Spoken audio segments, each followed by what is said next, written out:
يوم لا ينفع مال ولا بنون إلا من أتى الله بقلب سليم. Baik. Jadi ujian dan cobaan itu menimpa para nabi dan para rasul. Termasuk di sini ujian berikutnya pamannya Abu Thalib meninggal. Iya. Abu Thalib yang benarnya beliau meninggal dalam keadaan kafir, tidak masuk Islam. Dalam keadaan kafir, tidak masuk Islam. Itu haditsnya, riwayatnya ada dalam hadits riwayat Bukhari dan Muslim. Iya. Jadi kalau ada dari manusia yang mengatakan bahwa Abu Thalib meninggal dalam keadaan dia seorang Muslim bertauhid, maka itu pendapat yang keliru. Pendapat yang keliru. Hadits-hadits tegas di dalam hal ini. Dalam riwayat Bukhari dan Muslim, ketika Abu Thalib dihadiri wafat, Nabi berada di sekitarnya. Nabi berkata, "Ya am, qul la ilaha illallah." Wahai pamanku, ucapkan la ilaha illallah, kalimatan uhajju laka biha indallah. Dengan kalimat ini saya akan membela engkau di depan Allah. Ini keutamaan khusus untuk pamannya. Kalau dia berucap la ilaha illallah.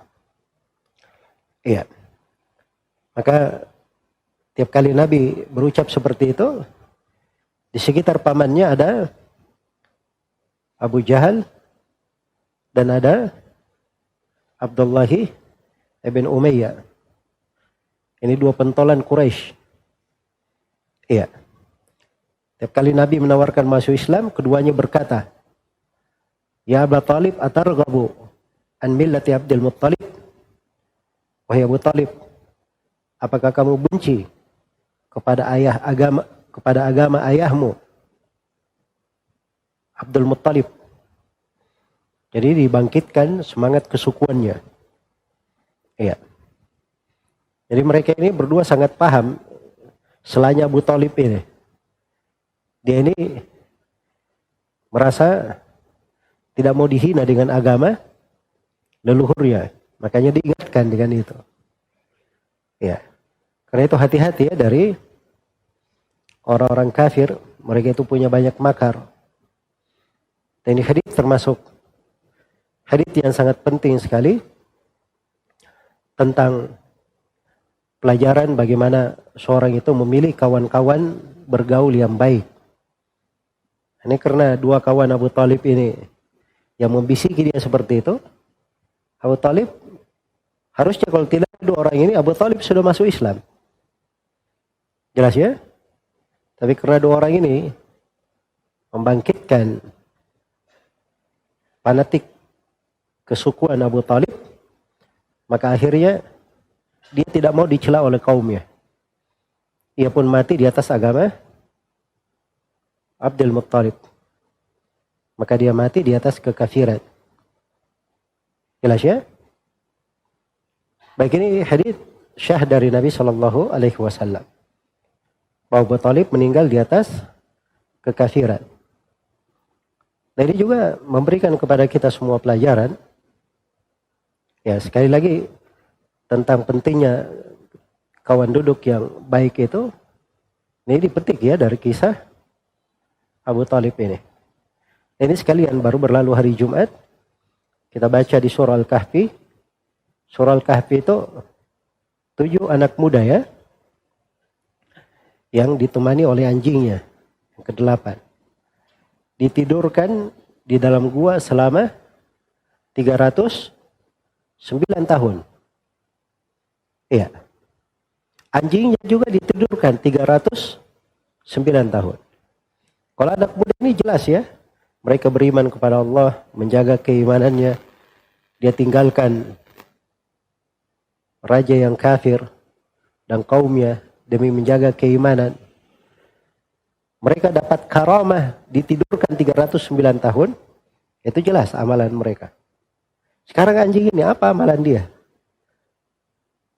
Dapat juga keutamaan ditidurkan 309 tahun. Tercatat di dalam sejarah, disebutkan di dalam Al-Quran, dibaca hingga hari kiamat. Hah? Kata para ulama, karena dia berkawan dengan orang-orang salih. Jelas ya? Supaya dia ambil pelajaran bahwa berkawan dengan orang-orang salih itu tidak rugi. Itu mungkin diantara hikmah datang pada ayat yang ke-21 di surah Al-Kahfi. Wasbir nafsaka ma'al ladhina yad'una rabbahum bilghadati wal ashi yuriduna wajha. Sabarkan diri engkau bersama orang-orang yang beribadah kepada Rabbnya pagi dan petang.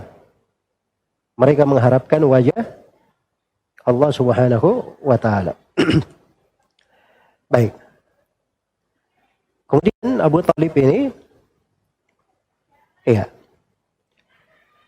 karena dia meninggal di atas kekafiran dan dia juga punya jasa yang sangat besar terhadap kaum muslimin, terhadap Rasulullah sallallahu alaihi wasallam, Nabi mendoakan untuk pamannya.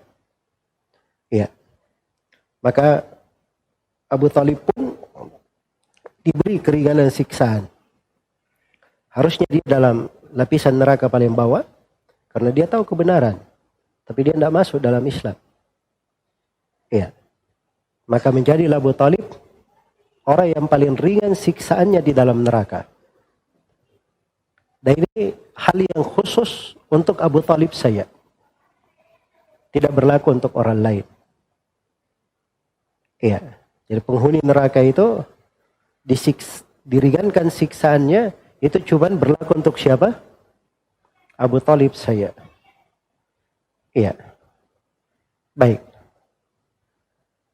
Karena itu kalau disebutkan oleh sebagian tukang kisah dan pelawak di masa kini, katanya jadi juga yang diringankan siksaannya, namanya Abu Jahal. Setiap malam Senin katanya diringankan siksaannya. Kenapa? Karena dia memberi hadiah kepada budaknya ketika budak ini memberi kabar gembira bahwa Nabi telah lahir. Ya, dan ini kisah palsu dusta hanya berasal dari tukang kisah saya. Jelas ya? Menyelisihi nas-nas tegas di dalam syariat tentang hukum terhadap pelaku neraka. Ya, fala yukhaffafu anhumul adzab, tidak diringankan untuknya siksaan. Itu hukumnya, dasarnya dalam Al-Qur'an. Diterangkan di berbagai ayat. Tapi khusus untuk Abu Talib, ini perkecualian. Hanya aja di satu hadits saja, hadits Ibnu Abbas, riwayat Bukhari dan Muslim. Menjadilah dia orang yang paling ringan siksaannya. Apa ringan siksaan yang paling ringan ini? 2 sendal yang dipanaskan, 2 terompa yang dipanaskan, belum lagi kaki masuk ke dalam sendal ini, isi kepalanya sudah mendidih. Ya, nasallallahu alaihi wassalam. Itu dahsyatnya api neraka. Ya, kalau di dunia ini ada sesuatu yang membara misalnya, kalau kita dekatkan tangan paling gosong saja kan? Ya. Terdekatkan kaki, kakinya paling gosong. Ini nggak menginjak ya, mendekatkan. Ya. Atau melepuh. Tapi ini di hari kiamat, belum lagi kaki masuk, isi kepalanya sudah apa? Sudah mendidih. Nasallallahu alaihi wassalam. Baik. Jadi ini terkait dengan Abu Talib, bagaimana meninggalnya. Iya.